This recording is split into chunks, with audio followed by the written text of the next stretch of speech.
Hopefully that kind of gets the point home. So we'll move on to number two, which is reviews. And this is a tough topic to talk about because it's hard to get reviews without sales. It's hard to get sales without reviews. It's just tough to get reviews in general. It's tough to emotionally deal with negative reviews. And so we get into, as much as we can, into the best ways to start out getting as many reviews as you can, how to deal and mitigate with negative reviews. Another great thing that Amazon just came out with, finally, is the ability to communicate with someone who leaves you a 1, 2, or 3-star review that is TOS compliant and right through their interface. Now, they only give you 2 templates to deal with here, and we talk about that, and the response rate isn't 100%, but it's not 0, and at least you have a way to do something about it now versus for 6 to 12 months when Amazon really clamped down, there was nothing you could do about it. Yeah. So a few things that you can do to get reviews. I guess you can break it down into 2 sides when it comes to reviews. The first side is getting more 5-star reviews, and the second side is dealing with your negative reviews and trying to get those to have as minimal impact as possible.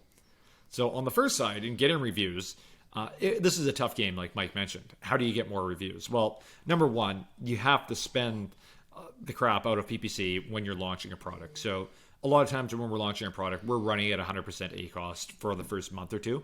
Obviously, that is not sustainable long term, but it's kind of the cost of admission, especially when you get into a slightly more competitive product category. And so when we're blasting PPC, we're doing obviously your standard automatic campaigns or standard manual campaigns. So even before we've kind of harvested our main keywords from an automatic campaign, we've done research beforehand through Helium 10, Jungle Scout, Google Ads as well, which people don't turn to enough to generate keywords. So we're generating our targeted keywords for our manual campaigns right out of the gate, because you can't wait 90 days to let your automatic campaigns generate those high-performing keywords for you. You have to have some idea what your main keywords are going to be from day one.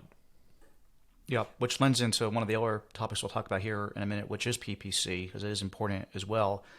I think another thing to be able to be successful long-term on Amazon is to take the reviews that you get and do something about them.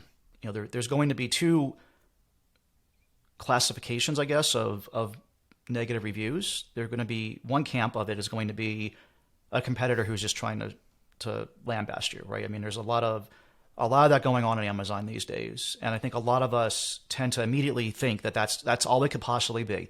I got a 1-star review. All it can be is like there's someone out to get me. It's someone bought my product, left me a 1-star review, and it does happen. There is no doubt about it that this is what happens. But that is not the majority of the negative reviews being left on Amazon. Usually that's in the super highly competitive niches. I don't really see this happening on a wide scale basis on Amazon. It has definitely happened to us.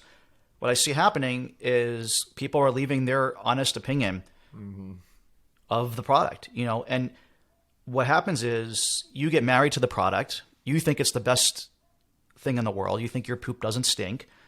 And the reality is that other people have a different perception of it. You might think that it's legitimately the best tasting product, the best looking product, the best fitting product, the best whatever product. And you put all this heart and soul into it. And all you want to think is like, this person's a moron and not really do much about it other than write it off as that. What I have found, as much as it is gut wrenching and definitely hurts the ego, is to do something about every one of those reviews in some way, to change what we're doing in some way. And so that might be something as small as updating your listing. One of our products, people would complain that the product, and it still does happen, but we've updated it the best we can, that the product is too heavy. We have an ice pack that is legitimately quite heavy. Now, most people buying it, that's what they want, right? They're using it as it's almost like a weighted blanket, but like for their back to do a cold therapy because like their back hurts, and you want that weight so it helps transfer the cold to you.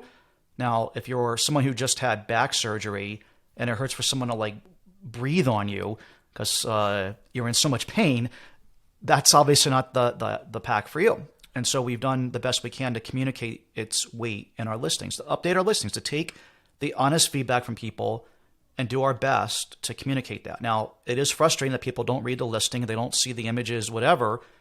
It's hard to stop that, but we can do everything that we can to do something about it. Another thing you can do, besides just updating your listing, is to update the product. You can do all the product research and development that you want and read other reviews from other products and try to correct things. But until you get it into hundreds or thousands or tens of thousands of people's hands, you aren't going to know some of the overarching problems or things that people might see in the product. And actually, our best-selling products of all time are products that we're on our third iteration of. We have 2 products that we are now on round 3.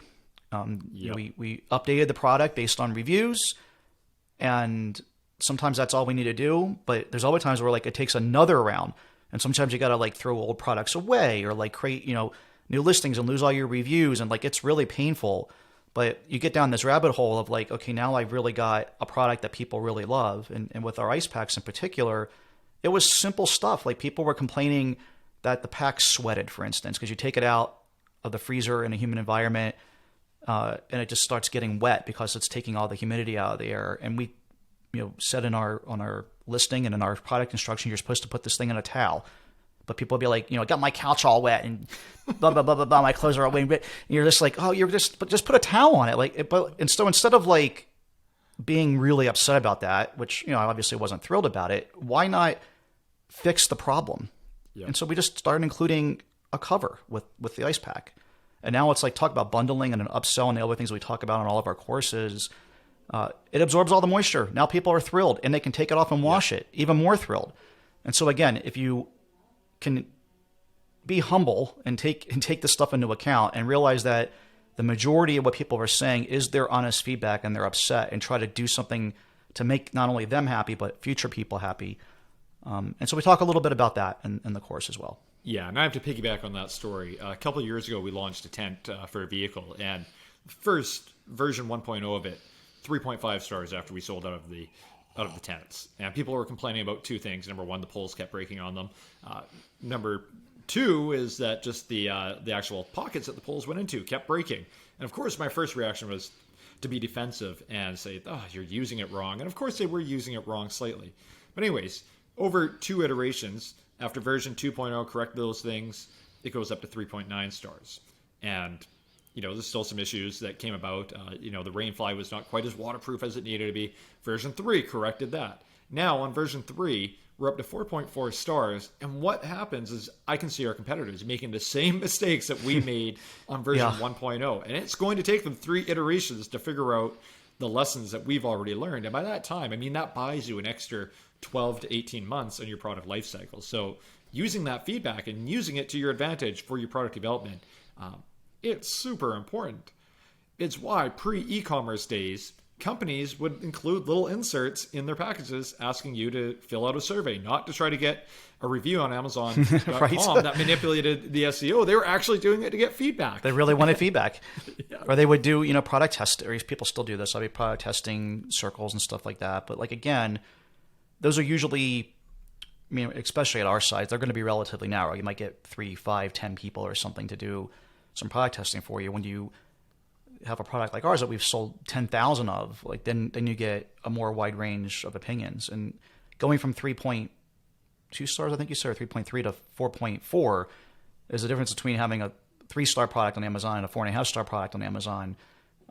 Massive difference, right? And you can correct these things relatively easily. Again, it's painful in the moment because you're not getting to where you really ultimately want to be as quick as you would like, right? You got to go redesign a product and start over again with probably a new listing because you don't want those old reviews on the same listing where people are reading these comments that are no longer applicable, and maybe you have to do it again.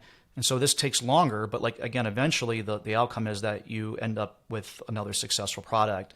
And for me, that's what we're marching towards, right? We're trying to march towards adding successful products to our catalog, no matter how long it takes or how much effort we have to put into it. Once we have successful products, we can, at scale, this stuff adds up. One successful product isn't going to change our life, but if we can add 10 of those a year, and then year over year do that, it adds up to be huge numbers, big money, life-changing amounts of money. So, yeah. Just the other thing I want to add here too, to help people get more reviews, because this is kind of things that you have to do after the fact. But to get more reviews, number one, and actually I'm only going to include one thing here.